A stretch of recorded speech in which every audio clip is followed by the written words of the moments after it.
ഈശോ മിശിഹായ്ക്ക് സ്തുതിയായിരിക്കട്ടെ. ആദിയിൽ വചനമുണ്ടായിരുന്നു, വചനം ദൈവത്തോടു കൂടെയായിരുന്നു, വചനം ദൈവമായിരുന്നു. ആദിയിൽ അവൻ ദൈവത്തോടു കൂടെയായിരുന്നു, സമസ്തവും അവനിലൂടെ ഉണ്ടായി. ആദിയിൽ വചനമുണ്ടായിരുന്നു. ഈ വചനം ദൈവമാണ്. ആ വചനമാണ് ബൈബിൾ.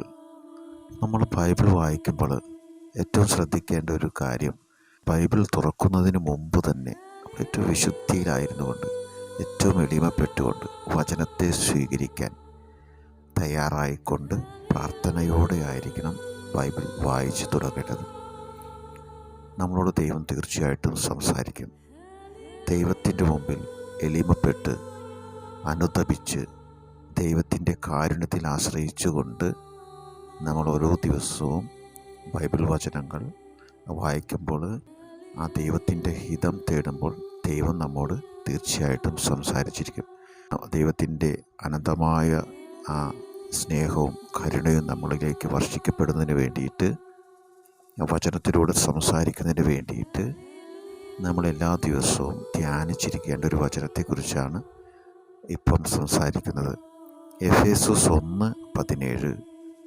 നമ്മുടെ കർത്താവായ യേശുക്രിസ്തുവിൻ്റെ ദൈവവും മഹത്വത്തിൻ്റെ പിതാവുമായവൻ ജ്ഞാനത്തിൻ്റെയും വെളിപാടിൻ്റെയും ആത്മാവിനെ നിങ്ങൾക്ക് പ്രദാനം ചെയ്തുകൊണ്ട് തന്നെക്കുറിച്ചുള്ള പൂർണ്ണ അറിവിലേക്ക് നിങ്ങളെ നയിക്കട്ടെ.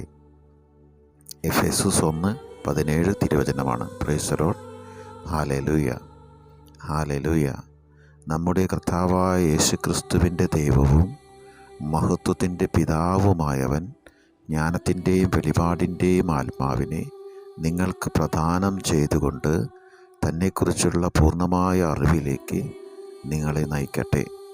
ഈശോയുടെ ഈ വചനം മനസ്സിൽ ആവർത്തിച്ച് പറഞ്ഞ് ധ്യാനിച്ച് ഈശോയുടെ വചനം ഹൃദയത്തിലേക്ക് സ്വീകരിക്കാൻ, ഈശോ വചനത്തെ നമ്മുടെ ഹൃദയത്തിലേക്ക് തുറന്ന് വചനത്തെ നിക്ഷേപിക്കാൻ ഈശോയോട് ആത്മാർത്ഥമായി പ്രാർത്ഥിച്ചുകൊണ്ട് എല്ലാ ദിവസവും ബൈബിൾ ആ വചനങ്ങൾ വായിക്കുക. ദൈവവചനങ്ങൾ വായിക്കുക. ദൈവവചനം എന്ന് പറഞ്ഞാൽ അത് ദൈവം തന്നെയാണ്. അപ്പം ദൈവം നമ്മളുടെ ഹൃദയത്തിലേക്ക് ആഴ്ന്നിറങ്ങാൻ ദൈവം തന്നെ നമ്മുടെ ഹൃദയത്തെ തുറക്കണം. ദൈവം ഹൃദയത്തെ തുറന്ന് ആഴത്തിലുള്ള വചനത്തിൻ്റെ ആത്മാവും ജീവനുമായിട്ടുള്ള വചനം നമ്മുടെ ഹൃദയത്തിൽ നിക്ഷേപിച്ച് ആ വചനത്തിൻ്റെ ഫലം പുറപ്പെടുവിക്കുവാൻ എളിമയോടുകൂടെ ദൈവത്തോട് എപ്പോഴും പ്രാർത്ഥിച്ചുകൊണ്ടിരിക്കണം. ഇനി നമുക്ക് ലൂക്കായുടെ സുവിശേഷം 24-ാം അധ്യായം 45-ാമത്തെ തിരുവചനം എടുക്കാം.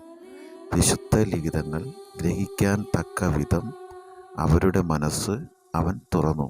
ഈശോ തുറന്നു. വിശുദ്ധ ലിഖിതങ്ങൾ ഗ്രഹിക്കാൻ തക്ക വിധം അവരുടെ മനസ്സ് അവൻ തുറന്നു. കണ്ടോ? അപ്പം ഈശോ മനസ്സ് തുറക്കുകയാണ്. ഈശോയുടെ വചനം, ഈശോയാകുന്ന വചനം ഹൃദയത്തിലേക്ക് നിറയുവാൻ ഈശോ തന്നെയാണ് ആ മനസ്സ് അവൻ തുറക്കുന്നത്. അപ്പോസ്തല പ്രവർത്തനങ്ങൾ 16:14 അതിൻ്റെ അവസാന ഭാഗത്ത് വചനം ഇങ്ങനെയാണ് പറയുന്നത്: പൗലോസ് പറഞ്ഞ കാര്യങ്ങൾ സ്വീകരിക്കാൻ കർത്താവ് അവളുടെ ഹൃദയം തുറന്നു. പട്ടുവിൽപ്പനക്കാരി ലിദിയായുടെ കാര്യമാണ് പറയുന്നത്. പൗലോസ് ലീഹയുടെ അടുത്ത് വരുമ്പോൾ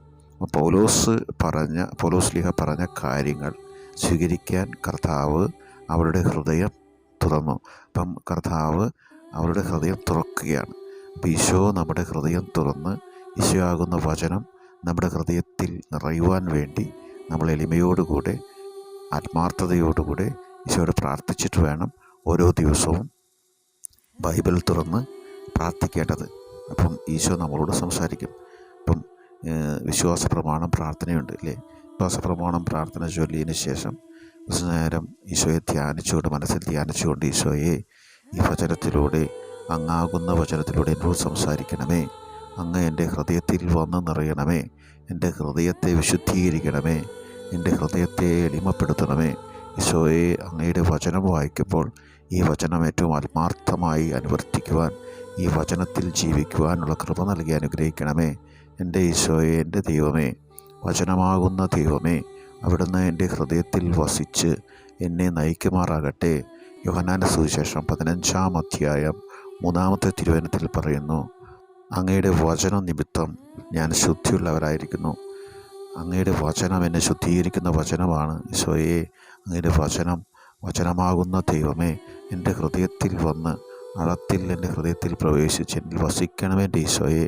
എൻ്റെ ഈശോയെ, ഞാൻ അങ്ങയെ സ്നേഹിക്കുന്നു. അങ്ങ് മാത്രമാണ് സർവസ്വവും. എല്ലാറ്റിനും ഉപരി ഈശോയെ, ഞാൻ അങ്ങയെ സ്നേഹിക്കുന്നു.